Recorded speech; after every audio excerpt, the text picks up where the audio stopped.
kuna sehemu tatu za sala. Kuna sehemu tatu.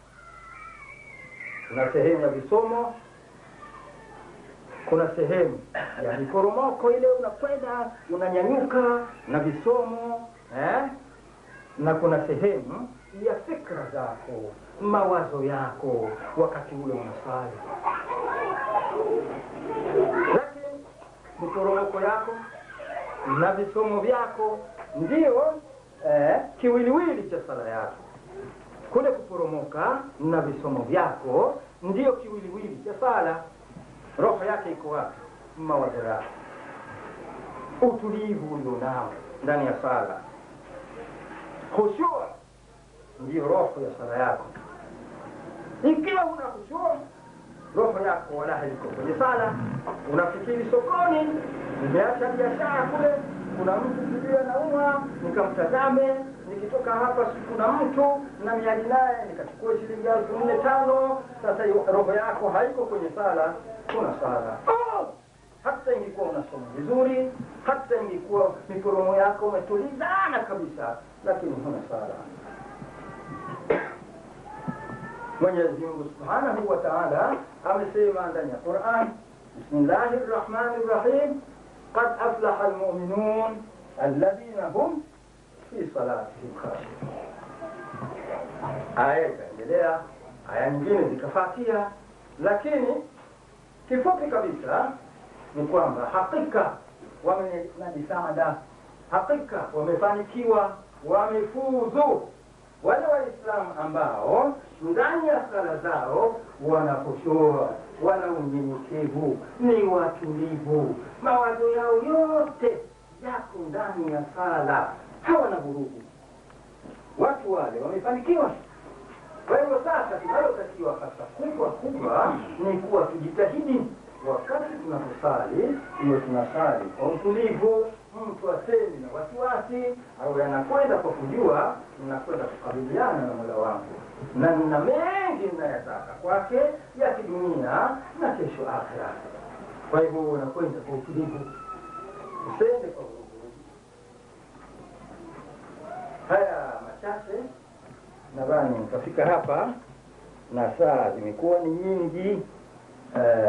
Saa zimekuwa ni nyingi, na niliambiwa itakuwa na masala moja mawili. Sijui nafasi hiyo kwamba itakuwa imo.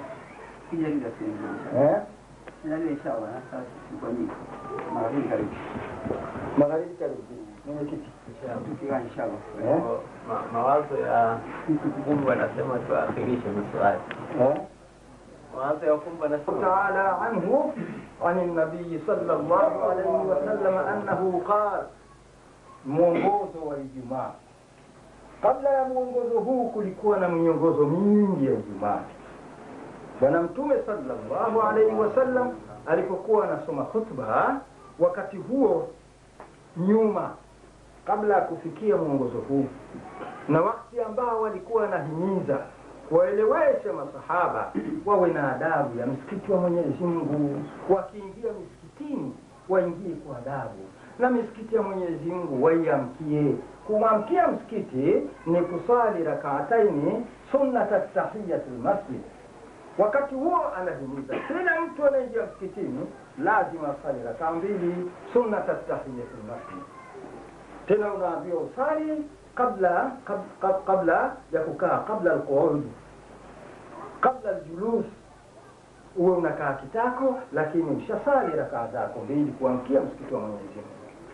Akiingia mtu msikitini na Bwana Mtume kamkuta na kutubu, yule mtu akakaa kwa kuona Bwana Mtume na kutubu. Bwana Mtume alikuwa anasimama, anaacha hutuba, anamuuliza yule mtu, je, wewe umeingia msikitini sasa hivi, umesali rak'a 2? Sikusali. Huko unakotoka ulisali rak'a 2? Hapana. Na hapa hukusali? Hapana. Simama usali rak'a 2. Anasimama anasali rak'a 2 na Bwana Mtume anaendelea na khutba. Ilikuwa hali hiyo, mpaka ikafika wakati wa kila anaingia na sali rak'a 2, kila anaingia na sali rak'a 2. Na masahaba nao wakati mwingine walikuwa wanachelewa dakika ya mwisho. Sasa karibu tena sasa kukimu, anaingia mtu lazima asali rakaa mbili. Mpaka ikafika wakati bwana mtume akasema, man dakhala almasjida wal imamu yakhtub falyusalli rak'atayn khafifan. Mtu anaingia ndani ya msikiti na akamkuta imamu na kutubu, basi mtu huyo asali rakaa mbili mbio haraka, ziwe nyepesi, asizirefushe. Maana na ili bidi wakati mwingine kasimama anasoma khutba, mtu kishaingia na sali rakaa mbili, badala ya kufunga ile khutba anairefusha kumsubiri yule mtu, na yule mtu naye mwingine kaja, inabidi arefushe khutba, mwingine kaja, inabidi arefushe khutba, kwa kuangojea wale waliokuwa wanasali. Sasa ndo akasema mtu anapoingia msikitini akamkuta imamu na kutubu, asali rakaa mbili mbio. Hakuna sali ya mbio, lakini pale ndio mwanzo wa kukataza, ndio mwanzo wa kufanyaje? Kukataza. Sasa ukafika wakati ndio ukatoka mwongozo. An Abi Hurairah radhiyallahu ta'ala anhu عن النبي صلى الله عليه وسلم أنه قال: إذا صعد الخطيب على المنبر ثم خطب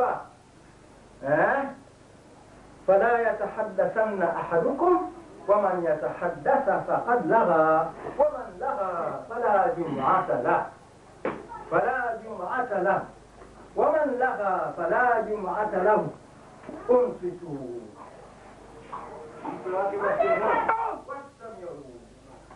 wa'tabiru rahmatullah. Mwongozo huu ndio mwongozo uliokuwa umefunga kila kitu. Huu ndio nasikh na yote yaliyopita nyuma ya kauli. Maana imamu anapopanda kwenye mimbar na akaanza kukutubu, mtu yote alikuwa yuko pale msikitini na kenda kwa ajili ya Ijumaa hana ruhusa kusema, wala kama unamtafsiria subhanallah hapana, astaghfirullah hapana, au kasema unafali hapana. Fala salata wala kalama hatta yufridha al-imam. Hakuna kusali wala kusema mpaka imamu amalize, watu wasali, ndipo tena unaruhusa kusali au kusema.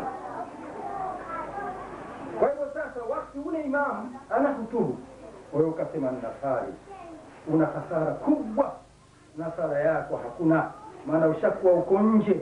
Kisha kutoa nyumbani kwako kwenda Ijumaa, wakati ule kwenda msikitini ni Ijumaa, na imamu akishaanza kukutubu, Ijumaa haijaanza, Ijumaa inakuwa bila hutuba, haiwi.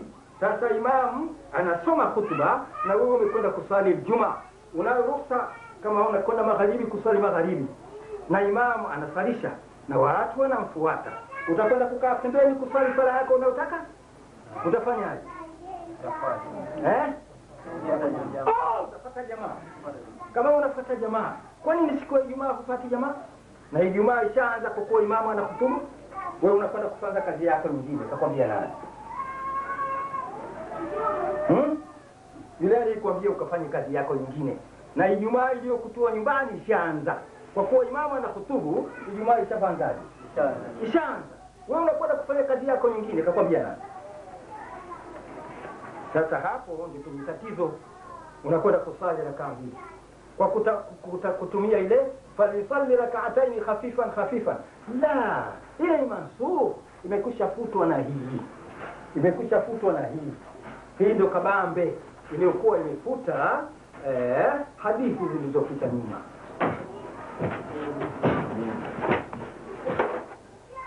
Imamu kuwa na futa. Sasa wakati ule unakutana masala hapa unarudisha.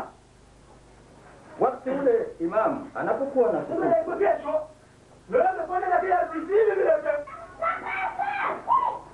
fala yatahaddathanna ahadukum, hakuna ruksa yote kusema. Hapa kusema sio kuzungumza tu.